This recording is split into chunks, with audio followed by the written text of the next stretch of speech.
Hello, everyone. Uh, okay, I need you to hear me on this one before we even begin. Because what came through today arrived with a weight to it, a specificity that made me sit with it longer than usual before I felt ready to speak it.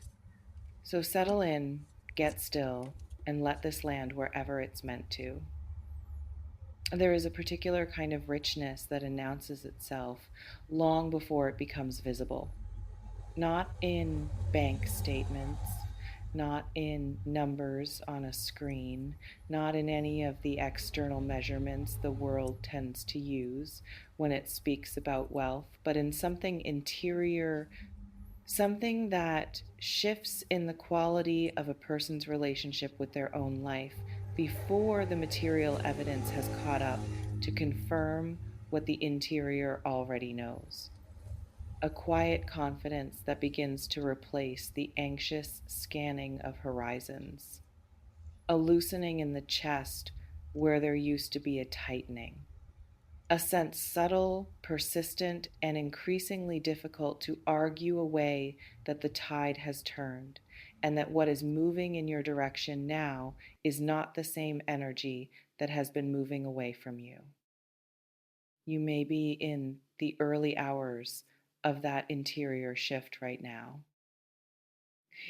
Let me tell you about the relationship between money and the stories we carry about it, because this is where everything begins, long before a single coin changes hands. Money, in the deepest sense, is not a thing, it is a mirror. It reflects, with uncomfortable precision, the beliefs a person holds about their own worth, their own deservingness, their own right to occupy space in the landscape of abundance rather than perpetually standing at its edges looking in. And those beliefs inherited, absorbed, shaped by experiences that may have had nothing to do with money itself, have a way of operating beneath the level of conscious thought, quietly organizing a person's relationship with prosperity long before they've had the chance to examine whether the organization makes any sense. Picture a house with locked rooms. The person living in it has long since stopped thinking about the locked rooms they've arranged their life around the available space, made it comfortable, made it livable, told themselves that what's behind the locked doors probably wasn't worth having anyway, or wasn't meant for them, or would be too complicated to manage even if they could get inside. And then one day, not dramatically, not with any particular ceremony, they find a key they didn't know they had. And the room behind the door is larger than anything the rest of the house suggested was possible. And it has been there the entire time.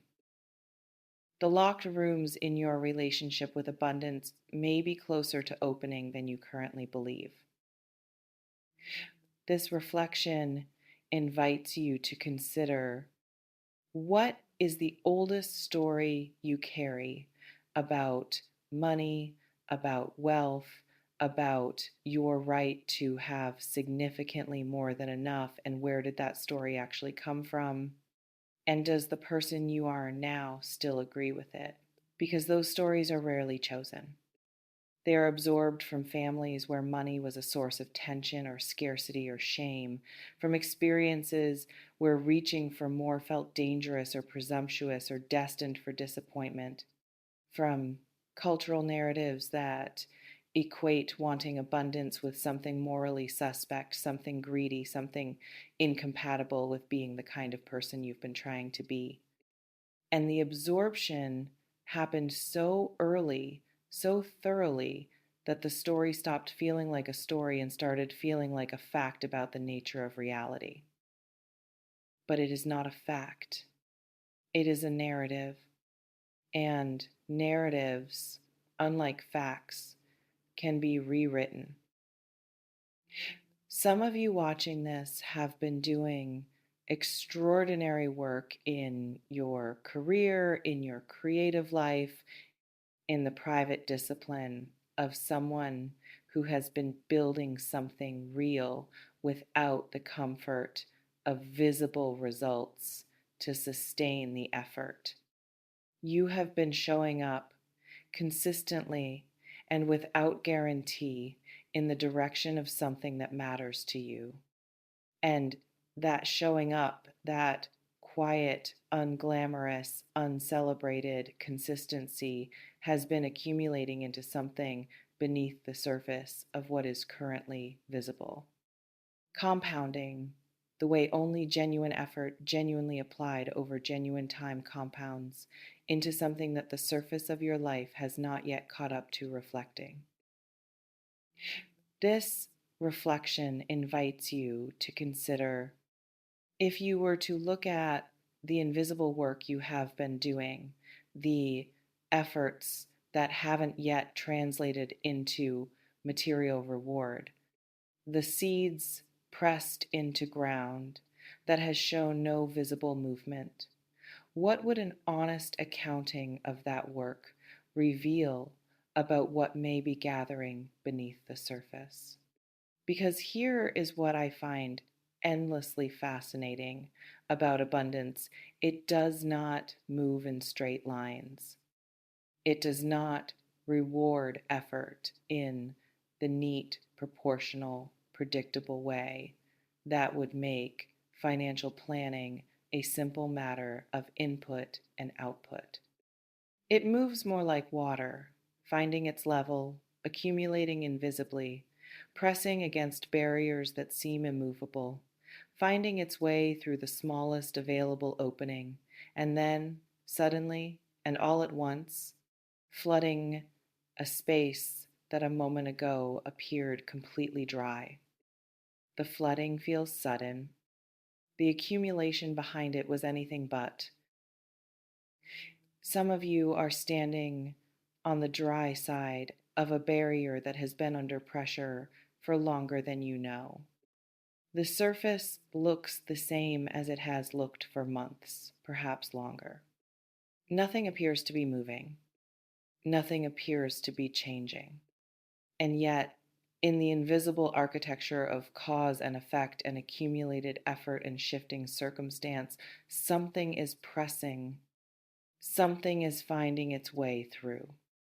Something that has your name written into its destination is moving in the specific and purposeful way that things move when they have finally found the path of least resistance and taken it. This reflection invites you to consider, where in your financial life have you been treating a temporary dry spell as permanent evidence of limitation, when it may actually be the final stretch before something breaks through in a way that changes the entire landscape? Because the distinction between a temporary dry spell and a permanent limitation is not always obvious from the inside. Both feel the same in the body, the same low-grade anxiety, the same exhausting mental arithmetic, the same reflexive contraction around spending and dreaming and allowing yourself to want things openly, the same quiet shame that accumulates when the external evidence of your life doesn't match the internal sense of what you're capable of producing. But one of them has an end date, even if that date is not yet visible. And it's possible, genuinely possible, that the end date is closer than the dry spell has been suggesting.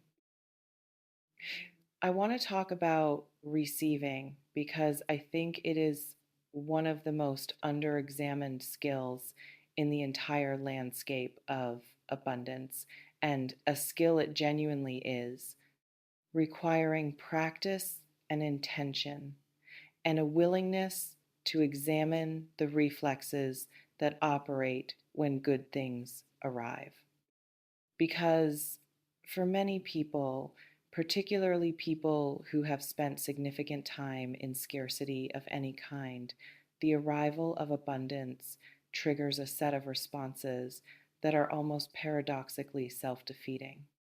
The sudden windfall that gets immediately redistributed to everyone else's needs before the person who generated it has taken a breath.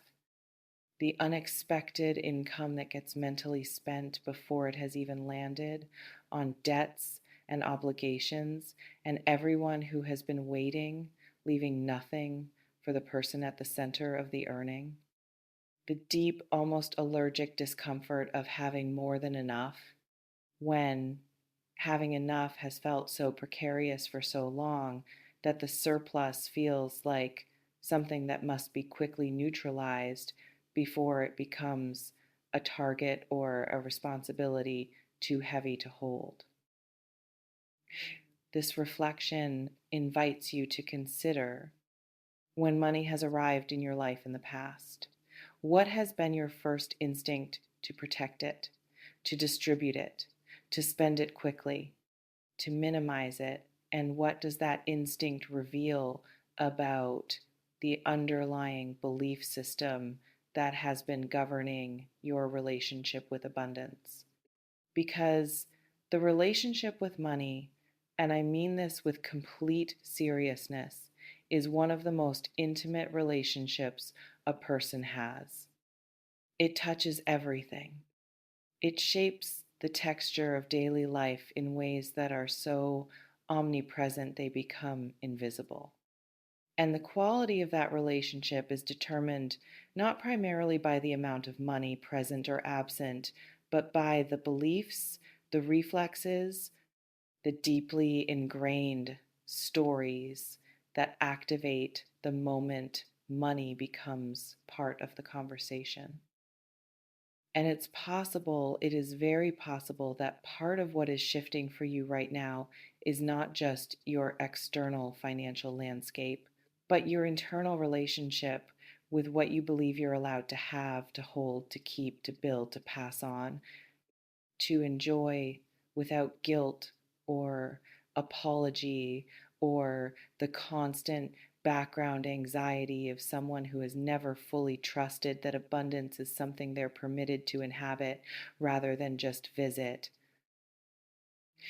This reflection invites you to consider, what would your relationship with money look like if you genuinely, completely, without the familiar asterisks of doubt and unworthiness, believed that significant wealth was not only possible for you, but was something you had already, in the work and the growth and the becoming of the past difficult years, earned the right to receive? Because that belief held consistently, without apology, as a simple and reasonable conclusion rather than an arrogant overreach, changes things.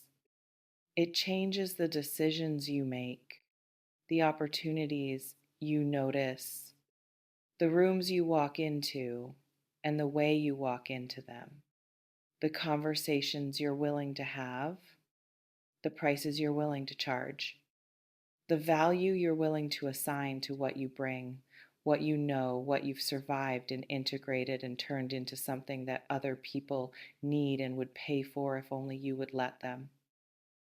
The power is yours. It always has been. Not the power to conjure money from thin air through the force of positive thinking abundance is not magic, and anyone who tells you otherwise is selling you something. But the power to remove, one by one, the internal barriers that have been redirecting it away from you.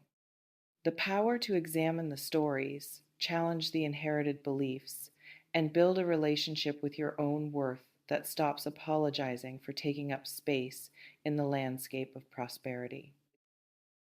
A lot of money on its way to you, not eventually already in motion, in the compounding of work already done, in the shifting of internal architecture already underway, in the slow and powerful recalibration of a person who is learning, perhaps for the first time, that being rich is not a betrayal of who they are. It is simply the material confirmation of what they have always been worth. Trust yourself with this. The abundance you've been circling from a careful distance was never something that belonged to other people. It was always, in the most fundamental sense, already yours. Before you go, I want to hear from you in the comments because this conversation deserves to go deeper than just this reading. What is the oldest story you carry about money? The one that arrived before you were old enough to question it, and how has it been shaping the way you move through your financial life without you fully realizing it? And what would your life look and feel like in the most honest and specific terms if money simply stopped being a source of anxiety and became instead a resource you knew how to hold? Drop it below. I read every single word, and this is a space where nothing shared goes unwitnessed. See you in the next one. And listen, the moment you stop treating abundance like something that happens to other people and start treating it like something that is simply finding its way to you, everything begins to move differently. Take care.